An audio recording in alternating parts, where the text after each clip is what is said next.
यम यम mango Toons TV. बादलों में 3 जादुई आम घर। ज्योति एक बहुत ही गरीब लड़की थी। वो अपने भाई अमन के साथ रहा करती। अमन बहुत ही लालची था, जो कि हमेशा छोटी छोटी चीजों को लेकर लालच करता रहता। एक दिन ज्योति और अमन दोनों खाना खा रहे थे। तभी उनके दरवाजे पर एक मुर्गी आती है, जिसे देखकर अमन कहता है, दीदी दीदी देखो मुर्गी। मैंने अपने दोस्तों के घर मुर्गी खाई थी, मुझे बहुत अच्छी लगती है। आज मैं आपको भी मुर्गी बनाकर खिलाऊंगा, आपको भी पक्का बहुत अच्छी लगेगी। अमन ऐसे नहीं बोलती, ये हमारी नहीं है। और वैसे भी मुर्गी में भी तो जान होती है ना, हम उनकी जान लेकर अपना पेट नहीं भर सकते। दीदी आप इतनी महान मत बनो, ठीक है ना? इतने महान बनने की जरूरत नहीं है। अगर मुर्गी जब खुद चलकर हमारे पास आई है तो हम क्यों ना इसे खाएं? इसमें क्या बुराई है? मैं तो जा रहा हूँ इस मुर्गी को काटने। नहीं अमन, तुम मेरी बात नहीं मानोगी तो देखना, मैं तुम्हारी पिटाई करूंगी। दीदी आपको नहीं खानी है तो आप जाकर अपना खाना खाओ, मुझे परेशान मत करो। मैं तो ये मुर्गी खाऊंगा। अब तक तो इसका कोई मालिक इसे ढूंढने नहीं आया है, तो ये हमारी हुई ना। थोड़ी देर रुक जा, अगर किसी की मुर्गी होगी तो वो बाद में लेने आ गया तो? जब मुर्गी कट जाएगी तो फिर क्या हो सकता है? उसे बताएगा भी कौन कि हमने उसकी मुर्गी काट के खा ली है? इतना बातें करोगी तो पक्का कोई आ जाएगा। अमन इतना बोलकर उस मुर्गी को काटने के लिए चाकू लाता है, और जैसे ही मुर्गी को काटने जाता है, अचानक से एक रोशनी निकलती है और झटके से वहां से ज्योति और अमन और वो मुर्गी तीनों गायब हो जाते हैं और आसमान में आ जाते हैं। आसमान में आते ही अमन और ज्योति को आवाजें आती हैं, बचाओ बचाओ, कोई बचाओ। ये आवाजें सुनकर अमन बहुत ज्यादा घबरा जाता है और अपनी बहन से बोलता है, दीदी ये अचानक से आवाजें कहाँ से आ रही हैं? और ये कौन सी जगह है? आसपास तो हर जगह बादल ही नजर आ रहे हैं। हम यहाँ कैसे आए और अब हम घर कैसे जाएंगे? इसका मतलब हम बादलों में आ गए हैं। अब हम अपने घर कैसे जाएंगे? घबराओ मत अमन, मैं हूं ना, मैं तुम्हें कुछ नहीं होने दूंगी। कोई तो तरीका होगा ना यहाँ से जाने का। वो दोनों आपस में बहुत ज्यादा घबरा गए थे। तभी उनके सामने 3 जादुई आम के पेड़ आते हैं, जिनमें से पहला आम का पेड़ बोलता है, घबराओ मत, तुम दोनों यहाँ हमारे कहने से लाए गए हो। लाए गए हैं? क्या मतलब आपका? हमें कौन लाया? वो मुर्गी जिसे तुम्हारे भाई ने खाने की कोशिश की थी, वही मुर्गी लेकर आई है। वो जादुई मुर्गी थी, उसकी वजह से तुम यहाँ आए हो। लेकिन हमें यहाँ क्यों लाए हो? आपको हमसे क्या काम है? अमन उनसे पूछ ही रहा होता है कि तभी वहां एक पेड़ से बना जादुई पिंजरा सामने आता है, जिसमें काफी सारे इंसान कैद होते हैं।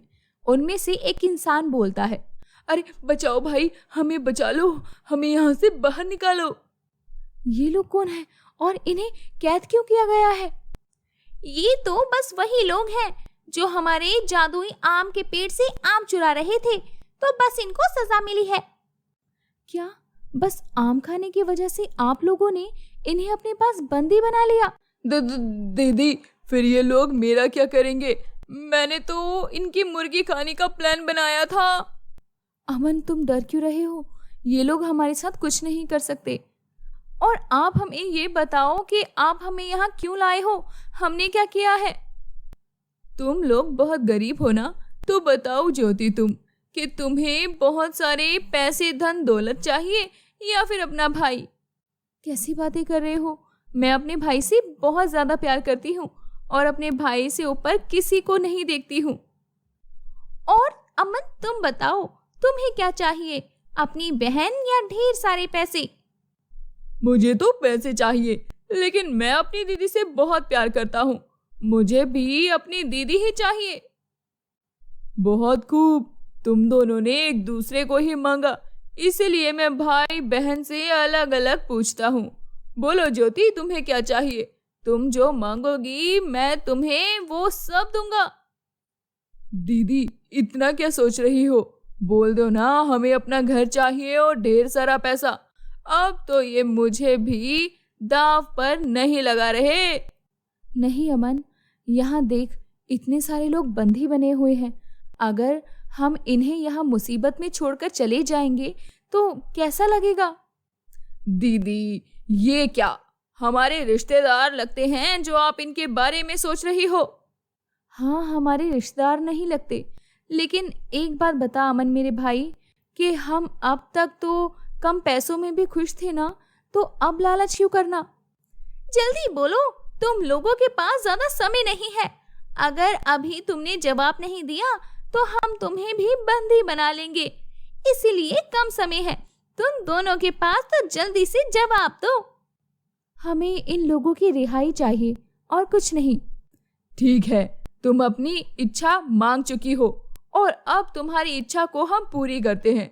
और तुम बताओ मन, तुम्हें क्या चाहिए?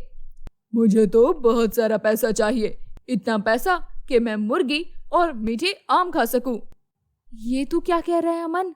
इतना लालच मत कर, इन लोगों के बारे में भी तो जरा सोच। दीदी आपको मौका मिला था तो आपने इन लोगों के बारे में सोचा, न कि अपने भाई के बारे में। अमन मेरे भाई, ये गलत है। देख, पैसे तो हम कमा लेंगे, लेकिन किसी की जान बचाने का मौका हमें दोबारा नहीं मिलेगा। मैंने जो मांगना था वो मांग लिया। ठीक है, तुम वापस अपने घर जाओगे तो तुम्हें बहुत सारे पैसे भी मिल जाएंगे, जिससे तुम बहुत अमीर हो जाओगे और जो चाहोगे वो मिल जाएगा तुम्हें। और उन लोगों का क्या? आप इन्हें छोड़ दो ना। नहीं, ऐसा नहीं हो सकता। तुमने इच्छा मांगनी थी और इन लोगों को छोड़ दिया जाए, लेकिन उस इच्छा को तुम्हारे भाई ने पलट दिया। अब ये नहीं हो सकता। दूसरे पेड़ की बात सुनकर ज्योति को बहुत दुख होता है और वो अमन के साथ धरती पर आ जाती है। धरती पर आने के बाद अमन को अपने घर में बहुत सारा पैसा दिखता है। दीदी देखो, इतने सारे पैसे, अब हम बहुत अमीर हो गए हैं। कौन सी दीदी? मुझे दीदी मत बोल, मैं तुम्हारी कुछ नहीं लगती। मैं जा रही हूँ यहाँ से। ये क्या बोल रही हो दीदी तुम? अब हम इतने अमीर हो गए हैं, हमें किस चीज की कमी है? तुझे जो चाहिए था वो तुझे मिल गया ना, अब दीदी की क्या जरूरत है तुझे? दीदी मुझे पता है कि आप मुझसे नाराज हो, लेकिन मेरी बात समझो ना। अब हमारे पास पैसे ही पैसे हैं, हमें किसी भी चीज की कोई कमी नहीं होगी। हम जैसे रहना चाहते हैं वैसे रह सकते हैं। ये पैसे तुझे मिले हैं तेरी इच्छा के बदले, तो तू ही रख ले मेरे भाई। ज्योति इतना बोलकर वहां से चली जाती है और अमन के पास पैसा तो आ गया, लेकिन अब उसकी बहन ने उसे छोड़ दिया था। अब अमन जिस किसी भी इंसान के पास जाता, वो इंसान अमन के पास से भागने लग जाता, क्योंकि अमन का चेहरा पूरा खराब हो जाता है। लोग उसे देखकर डरने लगते हैं। ऐसे ही अमन एक दुकान पर जाता है और बोलता है, भैया जरा चावल दे दो, बासमती चावल देना। वो क्या है ना, मैं बासमती चावल ही खाता हूँ। दूर हट मेरी दुकान से। अरे तेरी शक्ल देख ली तो अब पता नहीं मेरा दिन कैसा जाएगा। अरे जाता है यहाँ से, या तुझे देख कर तो मुझे उल्टी आ रही है। अब यहाँ कोई सामान लेने भी नहीं आएगा। चल फुट यहाँ से। दुकान वाले की बात सुनकर अमन को बहुत बुरा लगता है और वो घर आता है। अमन आईने के आगे जाता है और आईने को देखकर रोने लगता है। अब मैं क्या करूं? ये मेरे साथ क्या हो गया? पहले पैसे नहीं थे तो कम से कम मेरे आसपास वो लोग तो थे, लेकिन अब तो मेरे पास कुछ नहीं है। जादुई आम, मुझे अपने पास बुला लो। अमन काफी रोता है। कुछ देर बाद वापस एक रोशनी प्रकट होती है और अमन वापस से बादलों में पहुंच जाता है और देखता है कि वहां उसकी बहन भी है। अमन का ऐसा चेहरा देखकर ज्योति रोने लग जाती है। ये क्या हो गया मेरे भाई? ये क्या हो गया तेरे चेहरे को? तुम्हारे भाई ने बहुत सारी दौलत मांगी थी जो कि अब उसके पास है। अरे नहीं नहीं, मुझे नहीं चाहिए इतनी दौलत, जहां मेरे पास रोने के लिए कंधा भी नहीं है। अब कुछ नहीं हो सकता। जो तुमने मांगा था वो सब तुम्हारे पास है। लालच का फल हमेशा यही मिलता है। तुमने लालच की और उन लोगों को ऐसे ही हाल पर छोड़ दिया। तुम्हें अब किस बात का अफसोस हो रहा है? अब कुछ नहीं हो सकता। और ज्योति, तुम भी अब धरती पर जा सकती हो। तुम्हारे भाई को लाया जा रहा था, इसीलिए तुम्हें भी लाया गया। अमन का पूरा चेहरा खराब हो गया था। अब अमन को अपने लालच पर बस पछतावा हो रहा था। ज्योति भी अपने भाई को ऐसे नहीं देख पा रही थी, इसीलिए वो अब उसके साथ ही रहती है। प्यारे बच्चों, ऐसी ही दिलचस्प कहानियाँ देखने के लिए हमारे चैनल को सब्सक्राइब करें।